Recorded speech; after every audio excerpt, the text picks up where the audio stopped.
Hello, all you positive heads out there. It's so good to be back with all you beautiful reflections of the one source consciousness that creates and animates all things. If you're new to this podcast, of course, we're super happy to have you here. And if you've been listening and enjoying for a while, I would be super grateful if you would please take a moment to give us a review on Apple Podcasts. It's one of the best and simplest ways to pay it forward and help others find the show so that they too can tap into the powerful perspectives and positive vibrations we are collectively emanating.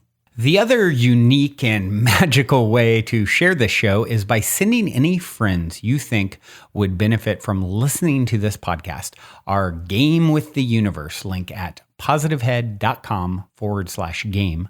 Also listed in the show notes, which will serve them up a quote-unquote random episode when they click it. Just instruct them before clicking the link to close their eyes for a moment and sincerely ask the universe to cue up the episode that contains the insight and perspectives that they most need to hear at this point in their life journey, and then click to listen to whatever episode is synchronistically served up to them.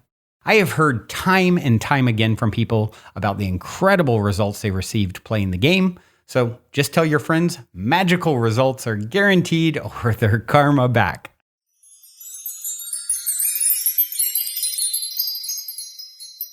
All right, all you positive heads. On this week's Soul Share episode, I'm very excited to have my dear friend Jeff Scult here with me in the studio, live and direct. Jeff is the founder of One Golden Thread Conscious Apparel and a floetic spoken word artist who leads with his heart and passion to inspire aligned action in the world. Hey, Jeff, what's up? Welcome to the show, my friend. Brandon, it's so good to be here. Thank you for your positivity. You're infusing and igniting in the world. We've been talking about doing this for quite some time, and it's like, I always know whenever it's like a long dance to actually make it happen, that it's going to be that much better. So no pressure, but yeah I expect this to be good. There's been some solid marination. Solid marination, exactly, well said. So I'm going to start with my cliche opening question, and it is this. You're in an elevator. The woman next to you looks over, says, "What's your passion?" You have 10 floors to answer. What do you say? My passion is seeing the gold that resides inside you. And that it's, as the beautiful Sanskrit word goes, situ, and that's the benevolent bridge that connects all the things like the mycelium network. It's to see how that connects as a golden thread to connect us all.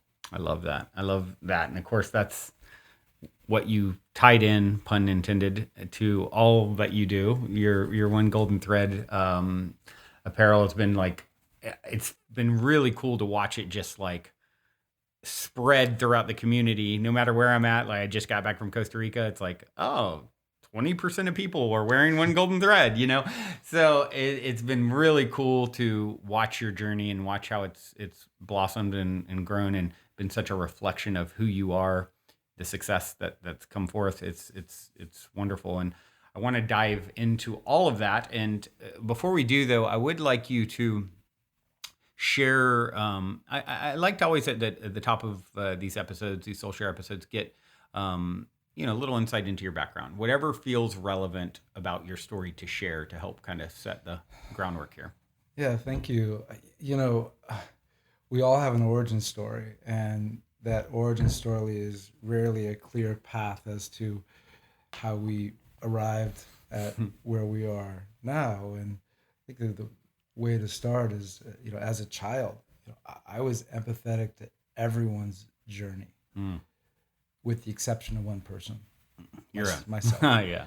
So saw that coming. I was a deep listener. I became a chameleon. I would ask questions, so you would ask nothing of me personally, and it developed a beautiful ability to see the gold that resides inside. Because even as a child, I would ask my parents questions, and then they would say something. I was going to ask a follow-up question at age 8, like a deeply probing. Yeah. And I remember one of my parents' friends started to cry, and I'm like, what happened? Wow. And my father came and sat down with me later on and said, whatever you said, you helped them see something in themselves that they didn't see. Wow. At 8? At 8. That's impressive. And so, I think my parents were like, what's going on here? What's happening here? But I developed that muscle memory because it was inside me as my DNA to see your inner nature, and yet I developed it really as a muscle memory to deflect of sharing anything myself, and that continued to grow as an adult. I would be so happy on the outside, but I was happy in the company of you, and be able to see what was alive and true, and the things. And so what it manifested itself was that I became a chameleon. I became a amplifier for everyone's visions and missions and values and vibrations but my own. Wow.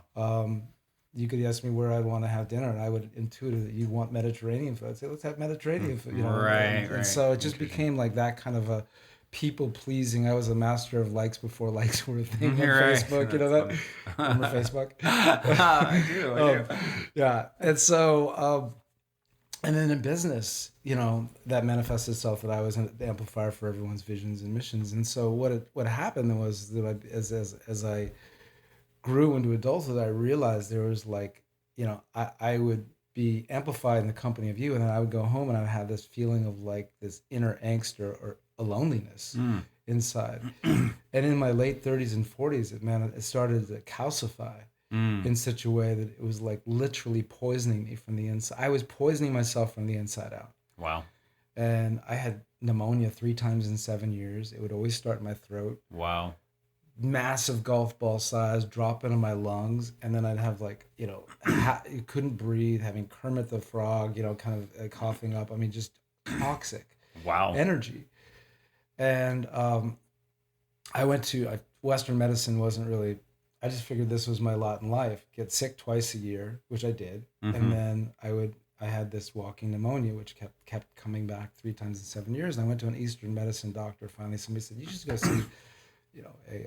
Try a different path. Try a different path. And he did the thing, with your listeners who've had Chinese medicine, where they feel your pulse and they kind of like dance around your wrist. They're not even like doing the typical thing, like just, and I'm like, what's this quack? He can't even find my wrist. And he sits me down and I'm literally waiting for him to say, take the red pill, take the blue pill, here you go, and go on your way. And he says, can I give it to you straight?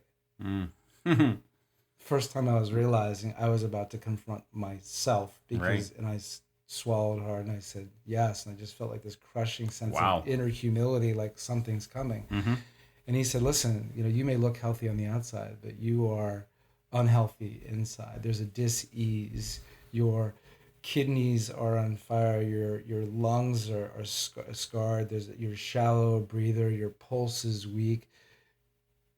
I hate to tell you this, but you are not long for this planet. Wow. Unless you get into right relationship with whatever's in your life, starting with yourself. Wow.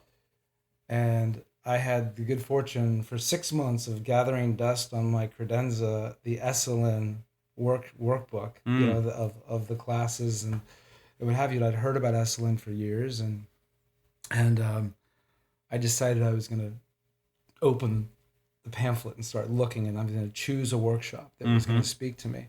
And every one of them, literally as I'm thumbing through it, felt like it was awaken your inner unicorn dharma, bullshit, bullshit. Woo-woo, spiritful, spiritual, just, a cacophony. And I stopped even reading the headlines. And then I turned a page and think about a time in your life where you've actually been spoken to so viscerally that it felt like it was a punch in the chest.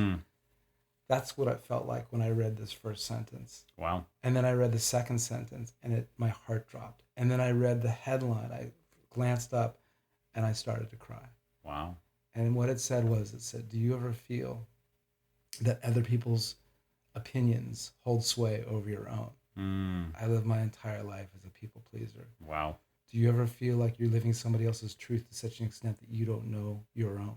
Yeah. That was my life. Right. And then the headline was claiming your voice. Right. All the disease had manifested itself in my throat. Right. And I took this workshop called Claiming Your Voice, and it forever opened up this channel, which now is a forever channel, which is realizing that we all have gold that resides inside us. And the most powerful thing we can do as humans is to express. Yeah.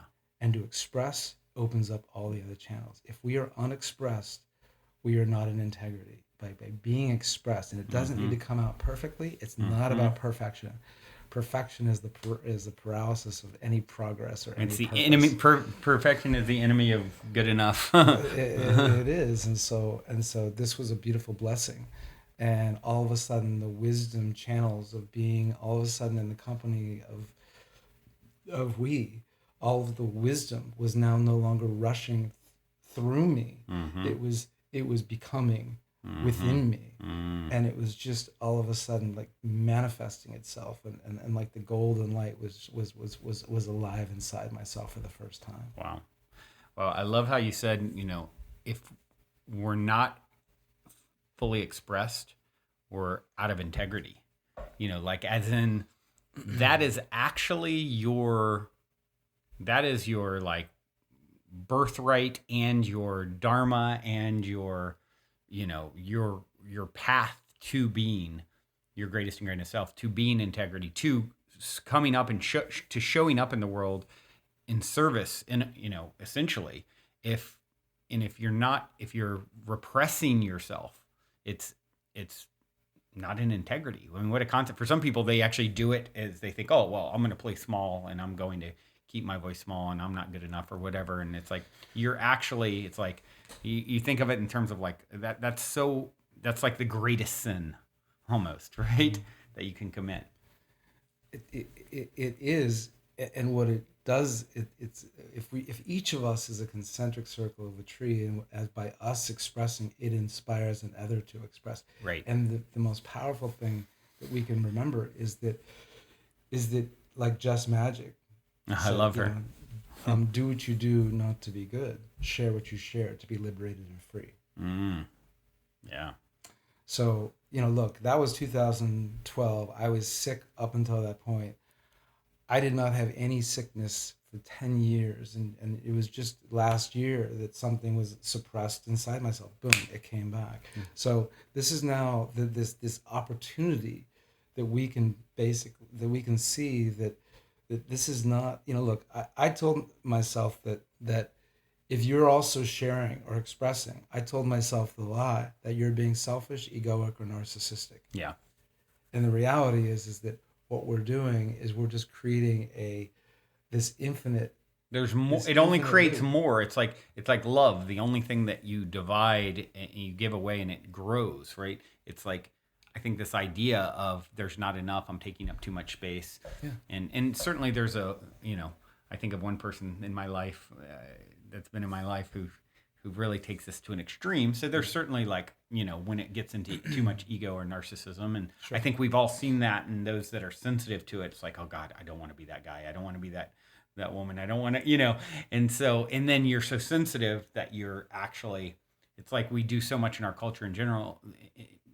The pendulum will swing so far the other way, and it's like, that's not it either. It's finding that balance. Or harmony and integration. And it's even, not even asking ourselves, are we giving now? Am I receiving now? My mother, who is a deep inspiration for my life as an artist, which is new for me. I'm a 7-year-old child, as an artist after Amazing. My life seeing telling myself that I didn't have creativity inside myself. That's my birthright as well. But this notion after my mother transitioned really 2 years ago, a few days ago. Wow. From a deep Alzheimer's journey, and wow. Which that must be the toughest. Yeah. Wow, I mean that's certainly a powerful topic for us all, because it will touch us all, my friends, in tangentially or directly in our lives, and to see that the thing is not the thing, it's our relationship to the thing. This was a twisted gift, incredibly excruciating, and yet it was more excruciating for us as opposed to her. Right. She was coming into this state of inner peace. Yeah. And it just continued to manifest. And so for us, we can see all these things as a twisted gift. It gave me an incredible sense of patience and perspective, and a sense of purpose, and just a passion for like this next breath, and just appreciation for what is, not wandering into the future of what might be, or wandering into the past of what no longer is. Yeah. What I want to just share about this notion around giving and receiving though. I asked my father, who's celebrating his 91st birthday, and I'm going to celebrate with him next week. Wow, And amazing. he's an amazing. He's chosen love, absolutely. Wow. Because after my mother passed, he's just like, I'm leaning into love. I'm here to love. I'm here to be. I'm here to live. And I asked him. I said, what was it like the last 2 years for you? Because you could only give. My mother could not have the muscles in her lips to even kiss him back on the lips as he kissed her because the muscles weren't working. Wow. And I said, what was it like just to be give, give, give? And he looks at me and he says, I've realized there is no giving and receiving. If it's coming from a beautiful place of integrity, it's just sharing love. Wow. Yeah. Yeah. It's like I instantly think of the famous poem from Saint Francis of Assisi, who's like, it is in giving that we receive. You know, it's like, it's literally, you know, this reciprocal, you know, energetic exchange. And the most powerful thing that I realize is the notion. Let's even flip that around and let's say like let's receive in order to give boundlessly. Right. Right. When you come holding your bag of sugar to be filled, it'll be examined to see how large it is. If you come like, all right, universe, I'm only worth this much. Like, here's my cup, fill it up. Yeah. Like, you can't. It's from a state of overflowing that we actually are able to. Well, who knew the great philosopher of all time wasn't Rumi or Nietzsche or Carl Jung, but it was the airline industry. Oh, really? Oh yeah. The airline industry. They nailed it. What'd they say? Nailed it in the 60s. Put your oxygen mask on first. Then you right. give up everywhere. Exactly. It's so true. Yeah. That's funny. I love that. Yeah. So good. So this journey around expression, you know, you asked about it, which is very powerful, that's foundational. I see that as foundational. And you know, even I love when people say to me, they say, you actually see the light inside. You'll put people on the spot, and they say, what you do is you shine the spotlight on people because you see the gold that resides inside.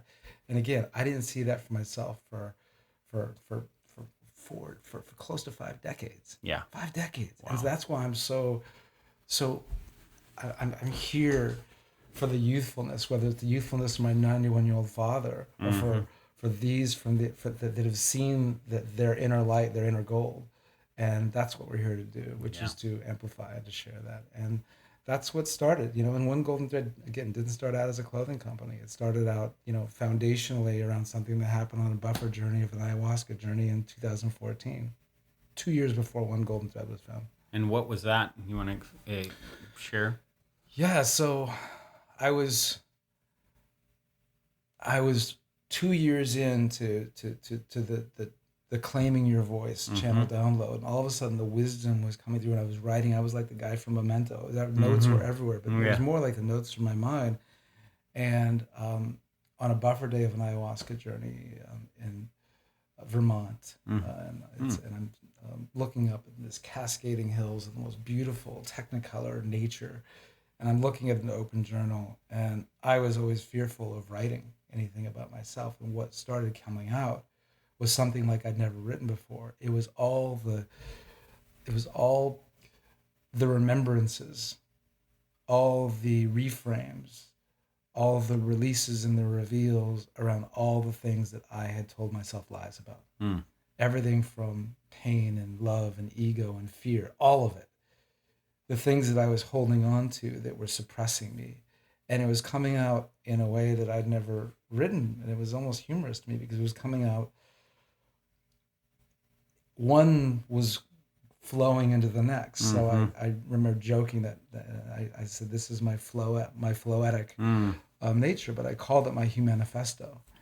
And it was around 4 minutes and 44 seconds. And it was the angelic frequency. It was my moving meditation for 2 years that I shared with nobody. Wow. And I ultimately shared it with one person because she was going through something challenging when I was living in New York, and we were sitting in the park, and she said something that reminded me of something that's about fear, and I shared with her the Humanifesto. The Humanifesto, and she looks at me with a similar face to you're looking at me right now, and everything around unworthiness came crashing down like an anvil on my soul, and I was about to lean in and say, I'm so sorry. I shouldn't have shared that. It was too deep, too personal, too raw, too weird. Which we can unpack that word in a minute. Yeah. And as I took the deep breath to say I'm sorry, she looks at me and she says, "Thank you." She says, She beat you to the punch. I don't know what just happened, but I feel lighter. And she called me 3 days later and she said, magic is reopened in my life. There's Wow. something in what you shared with me. I don't remember the words, but there's something there that made me feel. Wow. She said, you should share this. And I immediately changed the subject. And then fast forward 2 months and my life forever obliterated in 33 words, where I shared this with a South African stranger at the coolest art opening in New York. And he looks at me and in 33 words, he says, "What are you going to do with this?" And I said, "Nothing." And I said, "Who am I to share?" And he says to me, points to me with 3 fingers. He goes, "Let me tell you something." He goes, "We're on this planet for 3 reasons: to learn, to love, and to share. And if you're not sharing your gifts, you're being selfish. Quit being so fucking selfish." He that. pokes me in the chest, turned and walked away, never even got his name. Wow. And in that moment, I dove off this cliff. Wow. With no net, no parachute. And as you just shared that quote before we started this podcast, I didn't know there wasn't a ground. But I just leaned into it.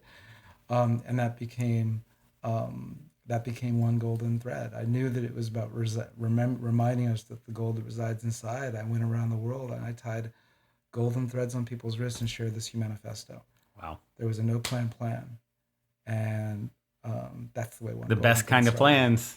So does that mean we're going to be fortunate enough to hear the Humanifesto? If you and your listeners would love to receive. Twist my arm. Okay. Well, settle in. And what I came to realize about this was not a story about me at all. This was a story about we. And there's no answers within this. These are all sort of reframes. Each one of these is a little gateway of opening or remembering. I like to say re-membering. As we come back together, and that's, of course, one golden thread, the thread that connects us all, is really essentially pointing to that, right? So it's a 3-part story of intention. And then how do we integrate it? Integration and ignition. So settle in, take a deep breath. So let's get comfortable for 4:44. I love that. And just remember that each moment, each inhale, each exhale is a chance to rise and realize there is no enemy inside. To quiet that inner riot is to live life alive. Right here, we get to choose freedom and liberation from resistance to fear. To swim in our dark with open eyes, years of fears rise to wisdom sparked from an open heart. Each and every moment is a choice to choose to breathe with our pain. Life lessons revealed, our most treasured human gains. Every chance we choose to choose love, kindness, and soul, our inner ego shines as our quiet hero. Our river, our life flows, letting go. Pain to pleasure, imagined failure, euphoric once again. Chasing the light, lost in the dark. This day, we get to choose to receive those highs and lows as illusions, just the same. Our past stories that self-judged and criticized, we now see the truth. They were lies in disguise. In this and each and every moment, we get to choose our current experience as the master guide of our why.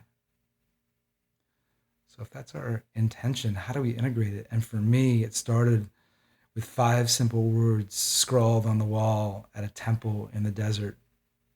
Love yourself. Embrace thy shadow. I now allow myself to see and be seen. Thus, I see you and you see me. Our minds unlocked, our hearts unblocked, our voice reclaimed. Those three keys released. The alchemist's search for answers in others may cease, opening me and we to just be free. And within that golden vibe, we know our lighthouse shines from inside. And when we stray from our way, the gift of our birth is returned grateful from our inner nature and the green and blue grace of Mother Earth. So that's how do we integrate it? How do we light it? How do we ignite it? And it starts by obliterating the greatest lie ever told, which is the illusion of separation. Not between us, but between nature and one, as us, as its one tribe. Open, unified, electrified, a planetary magic carpet ride. Outrageously courageous. We are all ready for this. Right here, right now, moment in time. Self-love invites and ignites a shared love. Whatever your chosen energy source, feel that beacon course through you as your life force.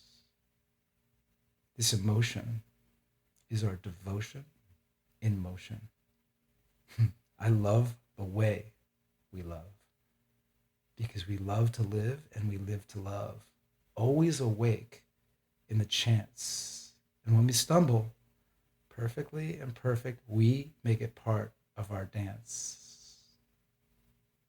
In our world, we are surrendered to love because we trust the trust. It resides inside us, amplified all around us. The love that you are is the love that we are. We are all golden, better connected as one golden thread. So lead with love, be joyful, live curious, adventure to discover, embracing this beautiful one life as animals of life, always playful, lovers. Amazing. Wow. Woo. That's so inspiring, my friend. To think that you were not using your voice is crazy. Oh, wow. That's amazing. And I had to keep going back to that notion when I first started. Like, even in this moment, I'm not sharing this to be good. I'm sharing this to be liberated and free. Mm-hmm. And hopefully in this moment, maybe there's another listener who's like, if he could do it, and he did it at age 51 Right. after a paralyzed journey of toxicity inside of not expressing, I'm going to lean into something to allow myself to feel liberated and free. Yeah. And that's this notion around worthiness. That's this notion around that we all get to lift and gift, and therefore nobody gets left behind as we're all golden inside. Rising tide raises all ships. Giddy up. Wow. Yeah. So inspiring. And, you know, it's crazy that it's 4:44 because I've shared, longtime listeners have probably heard me share. I have a lot of 4:44 synchronicity in my life. Like I'll give you the Cliff Notes version of it. Because I love good stories, and people who haven't heard it will appreciate this. So years ago, a friend of mine, he knows an author of a book called The Messengers, not very known. You can get it free online, or you could. G.W. Harding is the author, and it's someone who claimed to, he was putting someone through hypnotherapy, or he was going through hypnotherapy, I forget exactly, he had severe physical issues, and then he had this crazy angelic experience during a hypnotherapy session, and it led to him helping other people go through a similar type thing. And this one guy started supposedly remembering his past life as Paul the Apostle, and it's like Paul's journey with Jesus recounted over a year of these hypnotherapy journeys, and the guy who was remembering was like really sheepish about it and was like, he's a successful businessman, didn't want this put out. He didn't want to be looked at as a quack or whatever. And anyway, in the story, it was just a fascinating supposed account, whether he was it or tapping into it or whatever. The information was fascinating. And one of the things that he would talk about in the book is that 444, he would wake up with these crazy downloads. And like, that was like where the angels would communicate with this guy throughout the book. And so I just finished reading it. I was telling my friend about it. And I was like, yeah, it was such a fascinating, inspiring book. And, the angelic frequency was 444. And, and that's the angels would communicate through electrical devices and things with him. And, and as I'm talking about it, it's like midnight at my house and the smoke detectors go off. As I'm saying, angels would, come through electrical devices. Then a few hours later, someone tagged me on Facebook or something about angels and being an angel or something. I was like, whoa, someone just tagged me talking about angels, and it went off again. Yeah, and then it just led to a few months later, I dreamed about this person, and then I met her at an event, and then when she came to visit me, she's like, I couldn't sleep last night. These beings kept yelling at me, you're on the 444 frequency, you're on the 440. I don't know what it means. I'm like, I do. And it's just on it. There's a girl, Mia, who lives here at the Mystic Manor. She's downstairs right now. She's got 444 tattooed on her wrist. It's like, so hearing, as soon as you said that, I'm like, okay, this is like some angel frequency stuff, and you did not disappoint with the Humanifesto. So good. Wow. So good. That's a beautiful synchronicity. Yeah. It's an amazing thing about for all of us, which is how do we continue to listen and learn and lift and follow the golden thread. Again, Humanifesto, the golden thread that's in your hand, that's the way one golden thread started. And then I'm like, I want to allow myself to wear the feeling of what the words are that I'm speaking and what that represents. And so this notion was, well, what's the one thing we have in common when we're not naked is we wear clothes. And I came to realize that clothing is, ironically enough, metaphorically intended, typically close us off from our abilities to feel. And so that was the birth of saying, well, let's wrap that feeling with golden threads. Intention. And what I love about it is, just hearing your whole story. And we both, obviously, I'm sure listeners can see why we're friends and get along, and definitely cut from a similar cloth in a lot of ways, I think, and pun intended. And, and, as a serial entrepreneur myself, having done a lot of things to make money, and really the first thing in my life that was like literally coming from such a pure intended place was this podcast, actually, where it was like, okay, I don't have a financial model. You were tying threads around people's wrists, reciting this beautiful channeling that came through you. And then it showed the path. It naturally revealed itself. And I think as someone who's we haven't talked about this, but I'd be willing to bet you've, as an entrepreneur yourself, this is all about how I can make money, at times in the past. And, I've even shared with you and on the show my own journey of the dangled carrot, here's your big payday, never mind, and I think whatever anyone listening who's inspired by, over 50 years old, starting this super hip, epic, conscious clothing company that's just doing phenomenal. What is the heart and soul and intention of it? It's that Humanifesto that you just read. That you came into it from an angle of servitude and in such a healthy way. And so it's getting upper 40s myself. It's taken me a long time to realize if you want to really tap into your dharmic path of quote unquote success at its highest level, it's not going to come from. It's like love first, money, never for money, always for love.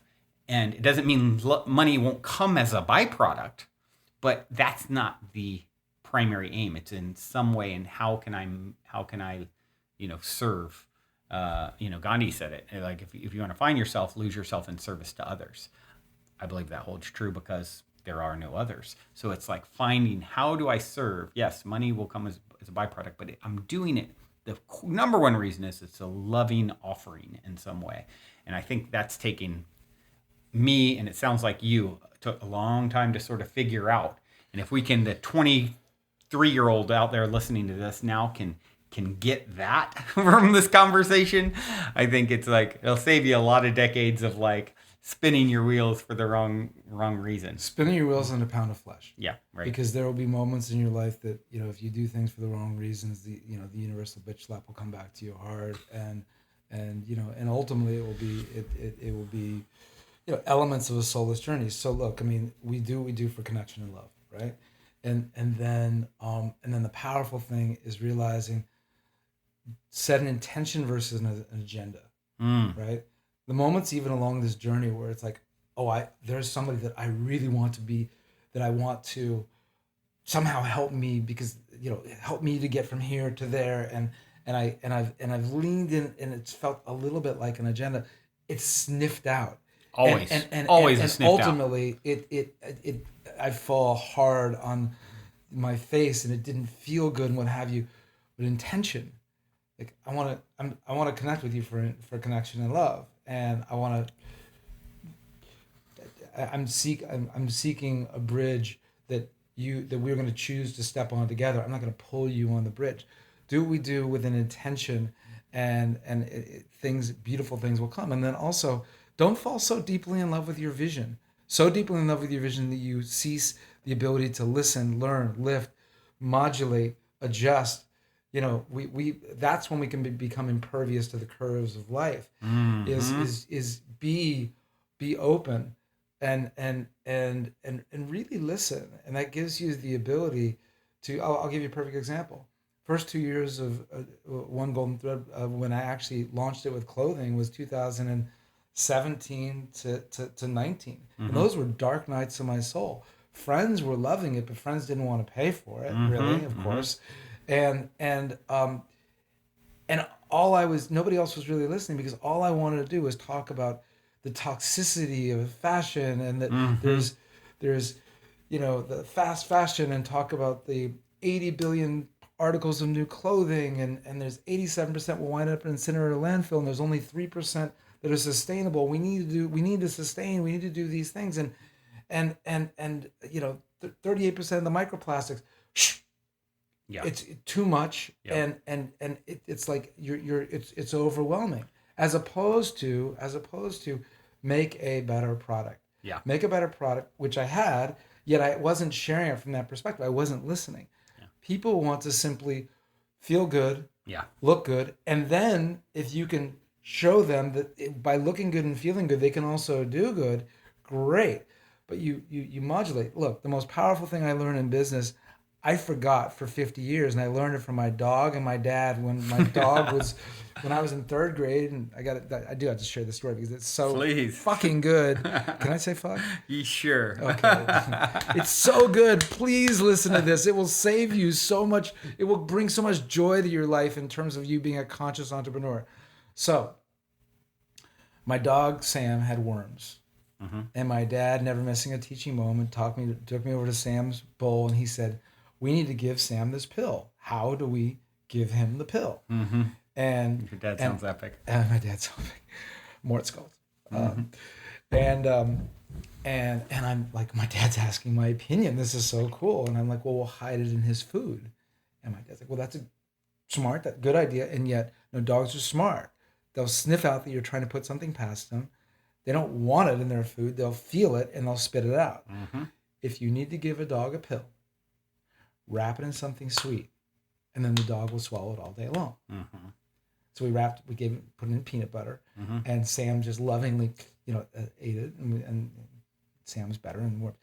I ignored that lesson for 50 years because all I was talking about when I started One Golden Thread was the pill. Yeah. Now we just talk about the sweetness. Great. Of how good does it feel to look and feel as good as you truly as the golden light inside that you are. Yeah.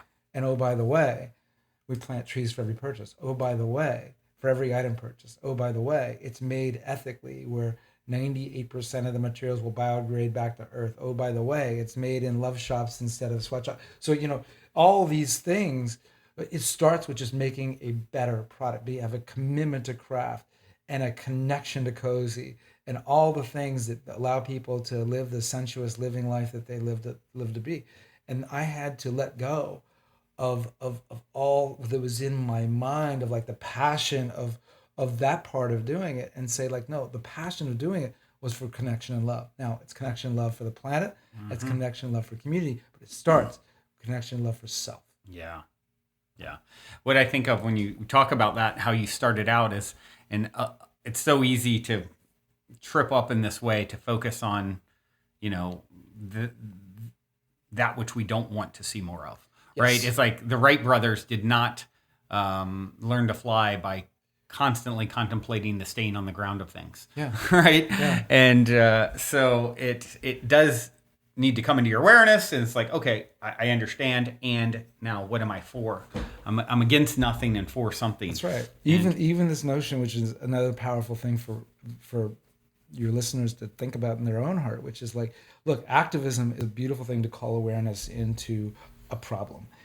And yet I like to a term that means a lot to me, that the universe channeled through and gifted to me, was this notion around, let's move beyond activism to proactivism. Mm-hmm. What is a proactivism? Love that. That is one who's not focusing on the problem. That's one who's being a solutionist. Are we problemists? Are we solutionists? Are we activists? Are we proactivists? Let's just simply offer a better way of X and give people the ability to find their why.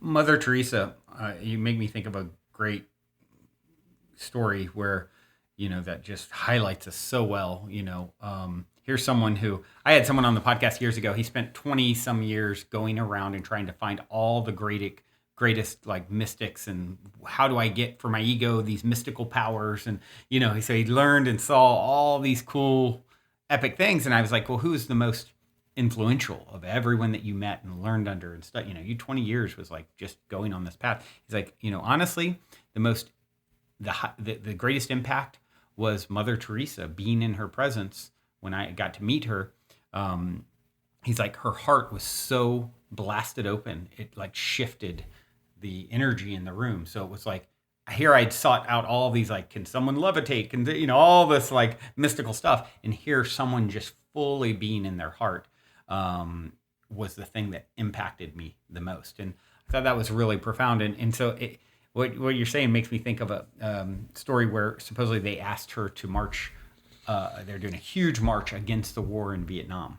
Yeah. And she basically said, you know, I'll never do that, but have a march for peace and I'll be there. Mm. She understood the difference being for something and against nothing. And so, yeah. I also love this notion that you just reminded me of it. When you said, look, there are angels and there are blessings everywhere if we're listening, and if we're simply open. I remember being in Colombia and walking down the street, and there were, you know, homeless everywhere and what have you. And I walked past this alley, and I caught the gaze of just another of the long line of home, and something caused me to stop dead in my tracks. I moved back around, and I looked at this man, and I gave him some money, and he looks at me in the eye, and literally piercing left eye to left eye, and just says, "Corazón." Just remember, like, your heart, heart. Just there's angels along our journey everywhere. Mm-hmm. And in that moment, like, I wasn't living from a heart-based place. It was just like, oh, just remember, start from the heart. The art is in the heart. Mm. Yeah, the art is in the heart. Yeah, it's you made me think of you know, I just had Neil Donald Walsh on the show recently, who wrote the Conversations with God books, and in those books they say, you know, God supposedly saying, remember, I've sent you nothing but angels. Like, when you start thinking of it in those terms, like, everyone, including the person who's super challenging, you know, sent you nothing but angels. That's quite the profound shift in perspective. That's what we talked about before we started this podcast, which is, you know, really understanding and having this truly embracing your superpower of awareness. Yeah.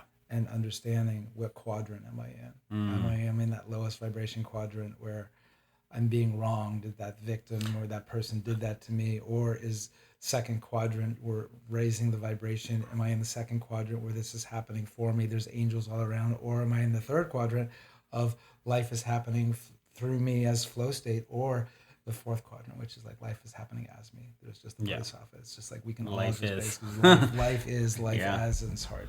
I love that. I love how you put that into quadrants. Like, hey, self reflect, self assess. Where am I? What vibrational pool am I swimming in? Well, in any given moment. And I think one of the great lessons along that journey of even seeing it as quadrants is it's not like, am I in balance? Am I out of balance? Or, is it like a totem? It can always just be like, hey, sometimes we all it's an awareness. And it's more like I can just come back, and you can choose what your center is. Ram Dass famously said, come back to your center, and then you can move in any direction. Right. That's the nimble. That's the equilibrium. Yeah. And we get to choose what our center is, and that's the golden light. I think that's an important point. It's like it allows you to bring awareness, and it's like, oh, I'm in the bottom quadrant. The first quadrant. Is that bad? No, it just is. It's a part of the journey. It's a part of the contrast. It's you need to experience all of it. Yeah.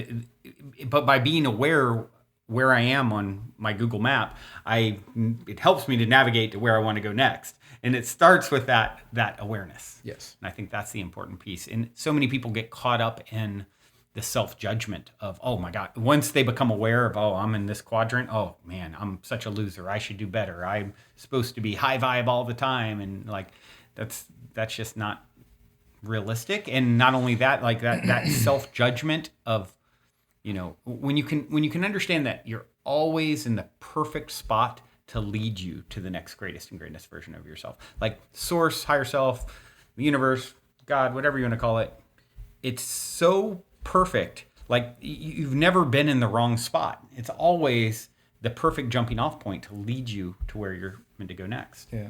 Well, not to continue to invoke Mort Scult, but the great wisdom. I mean, he's writing him on the podcast. He talked about we sometimes fall prey to this notion around like, am I happy? Am I unhappy? Mm-hmm. And people see that as that being the meaning of life. And he quite famously said to me, the meaning of life is not happiness. Mm. The meaning of life is genuineness. Mm. Right? So to have that genuine moment where I'm in a dark place right now. Okay, I'm gonna feel into all that. I'm gonna block nothing within that. And I'm going to embrace this because it's going to give me the humility, the humanity, the perspective, the love that when I'm on that crest of the wave, I can remain earth connected and grounded in the light. And I have the contrast, and the shadow, is not the fear. I mean, Joseph Campbell, please, all of us, let's just embrace the beauty, within that deepest dark cave shines our deepest soul lessons. Yeah. Wow. Mort is definitely a badass because he's such a trailblazer. He answered my cliche closing question through you before I could even get to it, which is, what is the meaning of life according to? So that's I like that one. I haven't heard that one, and really, I've asked it so many times over the years to so many people, what is the meaning of life according to you? Genuineness. Yeah. Wow. That's a good answer. Good job, Mort. Please. That's a good one. Yeah. Maybe I'll look forward to playing this. I'll listen to this podcast with them together. Yeah. I'll appreciate it. What a cool, inspiring father to have. So, where to go from here? What? I guess let's talk a little bit about the clothing and what I love about it. I've had actually a mutual friend of ours actually used to always jokingly call me the King of Cozy. And I think you actually deserve that title, though. I think you have dethroned me with your cozy. It's such incredible clothing, and I'm just curious, a little bit of how you decided, with it certainly has its own signature look and feel, and It's become so prevalent in the conscious community as discussed. So just curious, what you want to share about the actual clothing itself. It's like all beautiful creative endeavors. Let's start with feeling. Mm-hmm. Right. So what do I want people? What did I want people to feel? What I want to feel? I wanted to feel like that warmth and genuineness that I was feeling inside. I wanted to feel that all over my body. And I came to realize, as I said earlier on in the podcast, that clothes were closing us off Yeah. from the feeling, and certainly me. And so to have this reminder where I'm, the 4 million sensors on my body are fully activated because I'm, I don't wear this because I have to, because I'm here to impress you. I wear this at home alone because it feels this good to feel this good. So for me, it started with the integrity of the feeling. And then I wanted to find the right fabrics and fibers, and I wanted to create our own signature blend of that. So I was blessed. We haven't talked about my mother too much on this, but I was blessed with her sense of touch. My mother could put her hand on your shoulder, and he would just be like, it would be like this meltable moment. Aw. And I was she transmuted that to me, so I felt fabrics, and I would close my eyes and feel it. No, no, no, no. Probably felt 108 different fabrics, and I felt this one from somebody that was bringing me options, and they're like, "Here's okay." They keep stepping it up because I keep saying, "This is what I don't like about this one." They brought me this one, and I felt it. I'm like, "What is that?" Yeah. I said, "This is it," and I got this full channel hit, just feeling with my fingers. Yeah. I said, "Well, it's very expensive. It's very high end. It's the most ethical, durable fibers from Austrian beech trees from an innovation company that's using 85% renewable energy and water sovereignty. It's very expensive. It's not sitting on racks." And I said, that's our fabric. Yeah. And then I felt this other one, and I said, "What's that?" And I said, "Well, that's the top 1% of ethical cotton from California family-owned farms called Supima." And I said, "I want to knit those two things together and we weave them together and bring it together and see what happens." And that's what became One Golden Thread. But along that journey, like, I wanted to go deep and understand, like, is this just words on the page in terms of greenwashing, or are they actually harvesting the trees ethically? Are they actually doing water sovereignty? Yeah. So I actually reached out to the company in Austria. I ended up flying out to Austria. Wow. And I met with them. I saw the trees, only regenerative beech trees that regrow on their own, like a beech or like a bamboo or eucalyptus. So what it produced ultimately is this second skin feeling in the thinner fabric, or something that feels like nature's cashmere in the fleece fabric. And it's just a feeling that when I wear anything else, I don't feel that feeling of being earth connected. Yeah. And when I wear this, I just feel absolutely 100% like myself. Yeah. And the integrity with which I wish to put in the world. So that's the way it started with materials. And as a first-time clothing designer, I'd never designed anything before in my life. Now, in my past, and this I think will speak to the heart of your listeners, I would have self-ridiculed myself into paralysis and say, "Who am I to design?" Yeah. But here's the thing: I designed what I couldn't find for myself first. So I designed everything for myself first, of what, like a tree shirt that longer sleeves and rods just like life and elongating for the human form, all the things that I couldn't find. That's where it started. And it was wild to see that other people agreed, and close to 20,000 tree shirts later, 98% 5-star reviews. It's been a blessing of my life to see that other people look in the mirror and they say, they stand like a king, they stand tall. And that just gave me the inner confidence to continue on and continue on. I broke every rule in the book. I was the only fit model for everything that we did. And as it turns out, I am that right down the middle, that I am the universal fit model for the universe. That's hilarious. Because it's like I'm male, female, and because that's the other thing is that our clothes, while it was designed masculine focused, they have this drape quality and sensuality to the skin touch that they're unisexy. Yeah. 45% of our buyers are women. Wow. And so we just follow the thread. Yeah. And it's been really a blessing of a journey. And you talk about, my hero's journey. I'll just share one brief, powerful very raw, real story is we were really, the business was going nowhere at the beginning of 2020. You know, I mean, we, and then people were having this sense like something's going on with COVID. I don't know what's going on, but nobody was spending money. It's almost, you know, Mm-hmm. and so we had $3,000 in sales for the each of the first 2 months Wow. of 2020, and I'm again coming out of pocket to pay Mm-hmm. the contractors that are working on One Golden Thread and what have you. And then 2020 March happens. My mother passed away March 10th. 2 days later, Whoa, COVID. March 10th. That's the day my grandfather died. Wow. Wow. Yeah, I have a crazy story with that too. What a trip. Sorry, I didn't mean to. Oh, That just please, jumped out at thank me. you. It's like, I And you know, 2 days later it was a Tom Hanks day. COVID got real. You know, all these things were happening in rapid succession.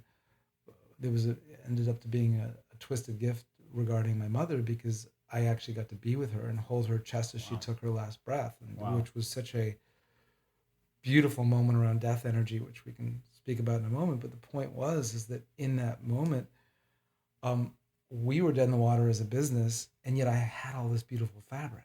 Yeah. And I always saw these statistics that we were going to be creating a Mount Everest size of plastic on the planet from all the plastic masks, and the homeless can't even go into a homeless shelter because they didn't have a face covering in LA.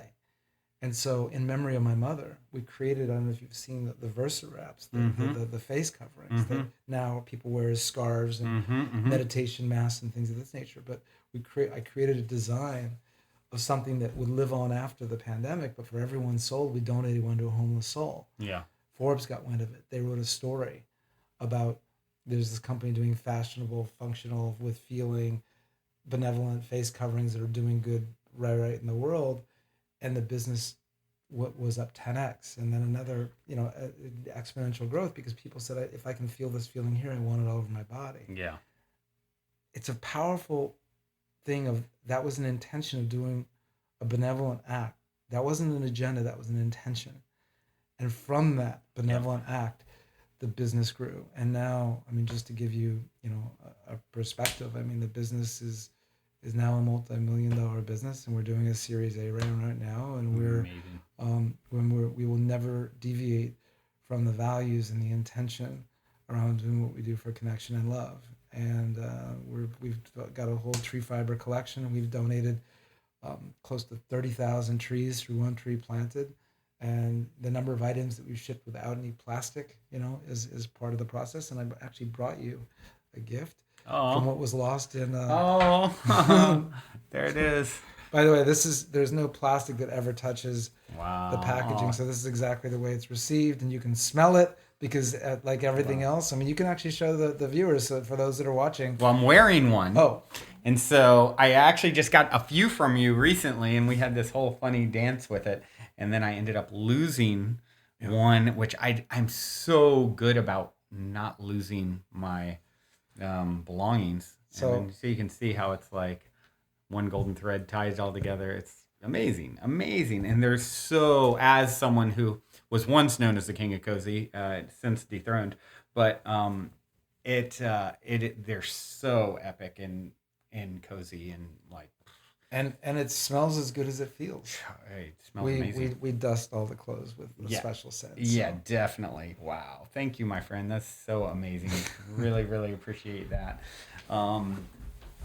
What an inspiring journey. I mean, I remember when we met, it was right before COVID hit. So it was right around the time that your mother must have passed, right within that time period when you were here for the first time. Yeah. What a trip.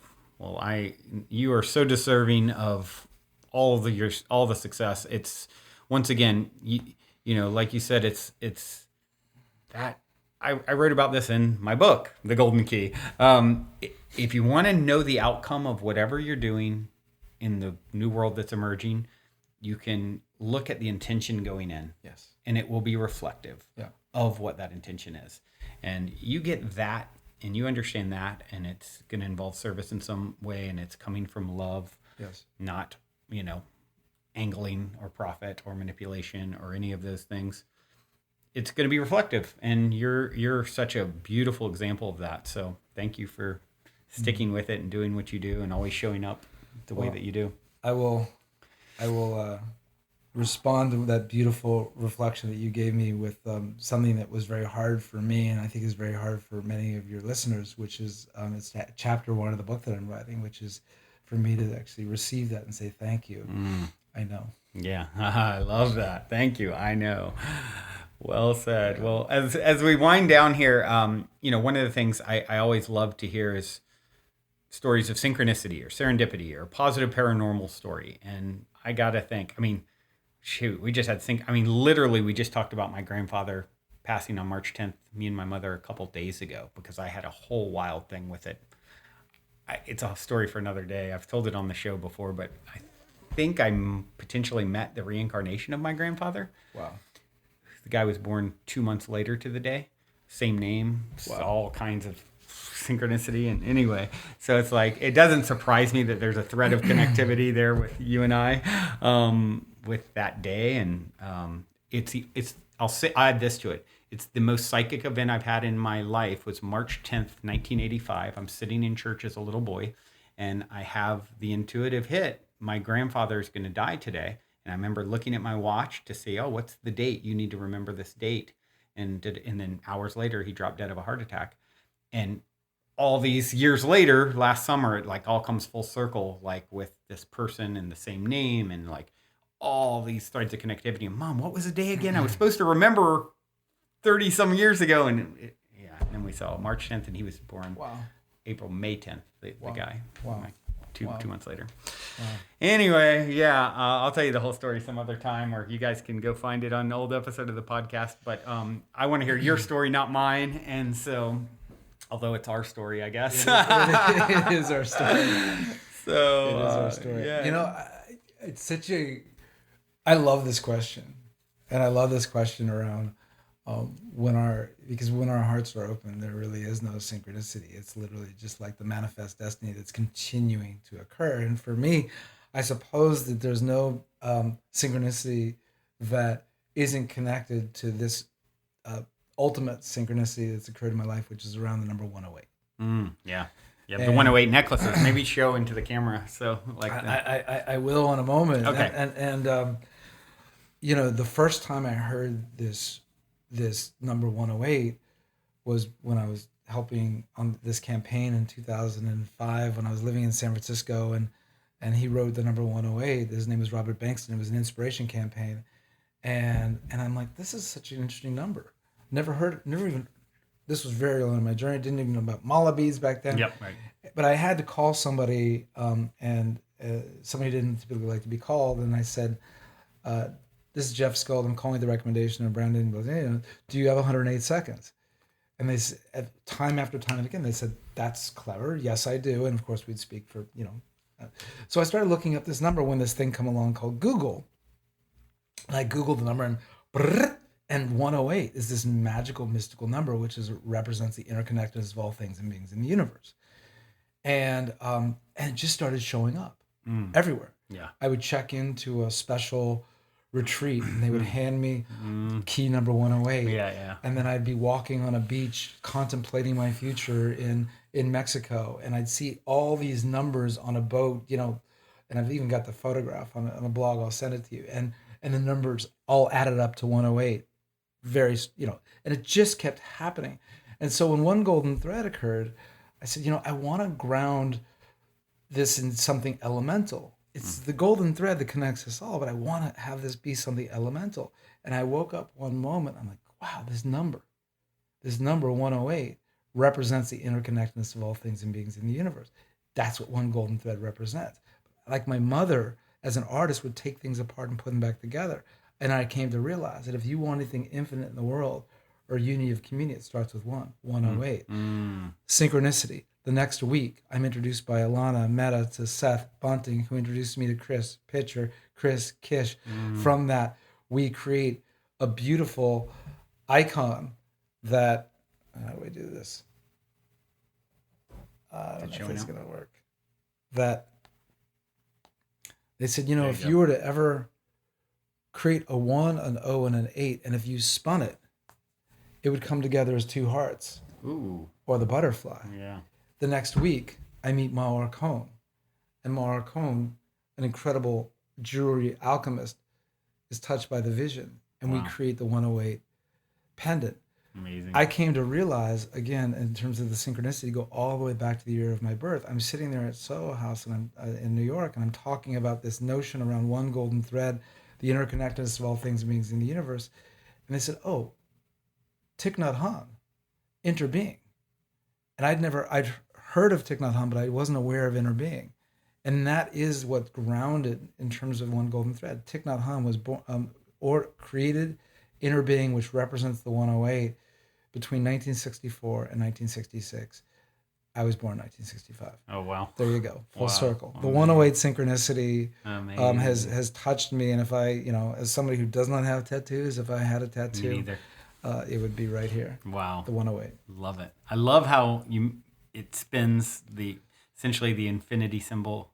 I didn't know I'd seen that, but I didn't know the story of like, oh, look, it kind of makes a heart. And Yeah, and this has been a beautiful blessing on the journey, and we've been sold out for 2 years because it's been, and we're just remade it with an artist in Vermont. Wow. And so this is coming back into beautiful opportunity to wear this beautiful intention. It's like an adult fidget spinner. Yeah, So right. It is. It's the hippie fidget spinner. Exactly. I love that. That's funny. That's what I would call this, my hippie fidget spinner, my little wand that I usually sit here and just play with on the podcast. Absolutely.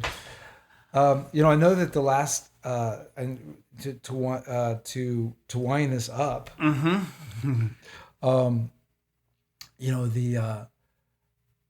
We all have a golden voice and a golden gift to share. How do we do it? How do we release our entourage? How do we get out of our own way? And that was the spoken word piece that I shared with you when you were at my house last month. And I know that you had mentioned that you wanted to have your receivers listen to that, because it is. If there's anything that you are that feels like there's calcification in your life that you're looking to let go of, to unleash, to release and unleash, maybe there's something in these words that will also speak to you, it's a beautiful reminder that it's time for each of us to start. Mm-hmm. To give zero fucks. Yes. About other people's opinions of you. Yeah. Which will clear the decks for your infinite fucks. Mm-hmm. Mm-hmm. Which is your transcendent truth. No more woo-woo. No more gurus. Because we are spirit full over spiritual. As the gold already resides inside you. We are all our own healers. Because as mirrors, we get to witness each other being our own revealers. We say yes to life with no hesitation and reservation, to free dive into the unknown, beyond your comfort zone expectations. It's your choice to claim your golden voice. And it's time we each share our gift with increased ignition. When in doubt, get out. While embracing the beauty and the magic and the mystery of life's journey. We are all more liberated and free together than apart, because each moment is a choice point to choose to live from an open heart.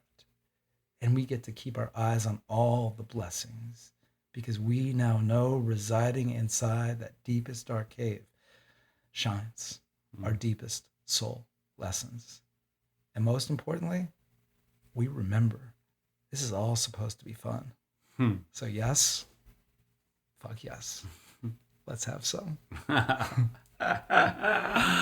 Well, this has definitely been that. This has been so good, my friend. We can all do Yes, this. exactly. In video, you can see it is being stamped forever on your eyes and in your hearts. Wow, very cool, Jeff. You're an amazing reflection. I'm so grateful to.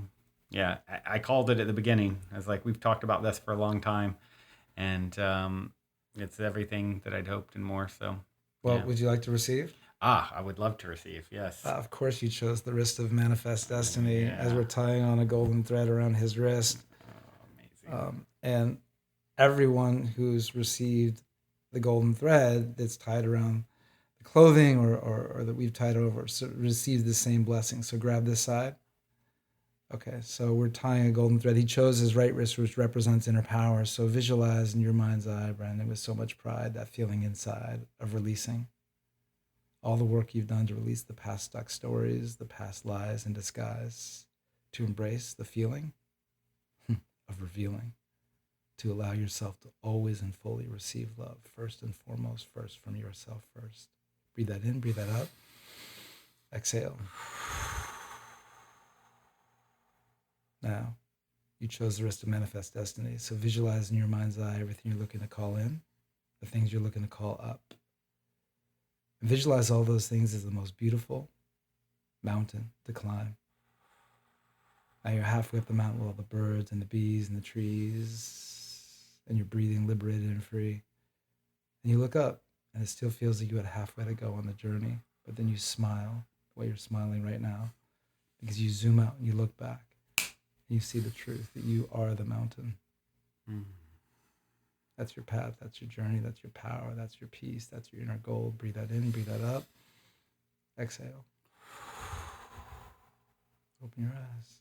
Your inner goal is real.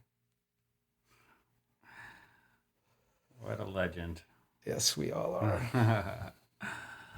Amazing, amazing. So for those who want to go and check out the clothes and purchase some of the clothes, I have an ever-growing number of one gold thread clothes myself. You want to tell people how they can do that? And Absolutely. We've got a little code for them. Absolutely. So go to onegoldenthread.com and you can reach us as well on Instagram, but onegoldenthread.com. You can also shorthand get to it at ogt.life, and that routes you over to it. Onegoldenthread.com, and then at checkout, we've created a special code for all the positive heads out there. So go to checkout and type in positive head 11.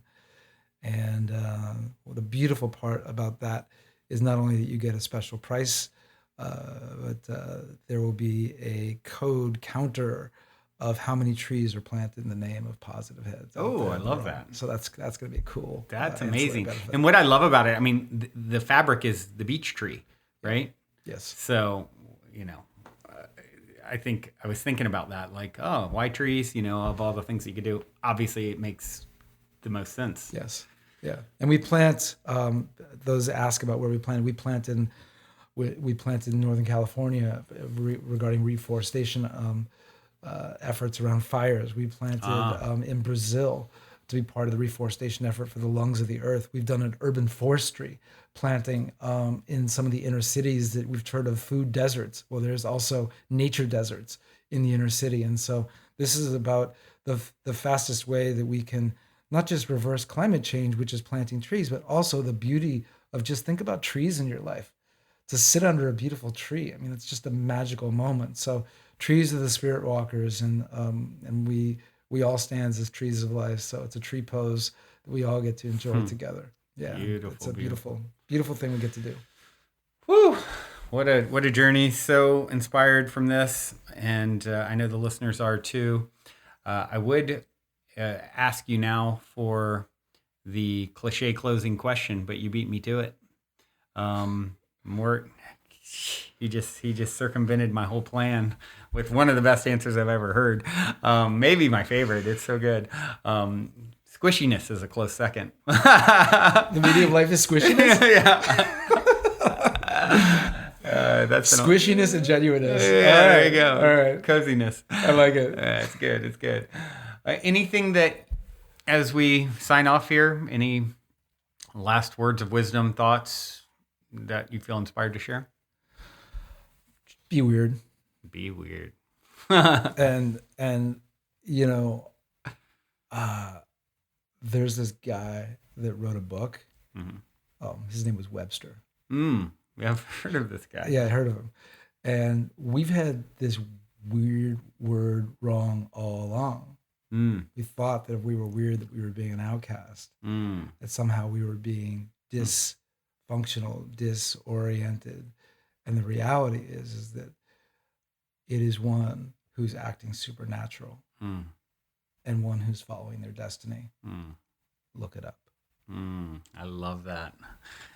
Stay weird, everyone. This has been such a journey. So appreciate you all for tuning your beautiful brainwaves and incredible hearts into another episode, helping us to keep it weird. And yeah, thank you, Jeff.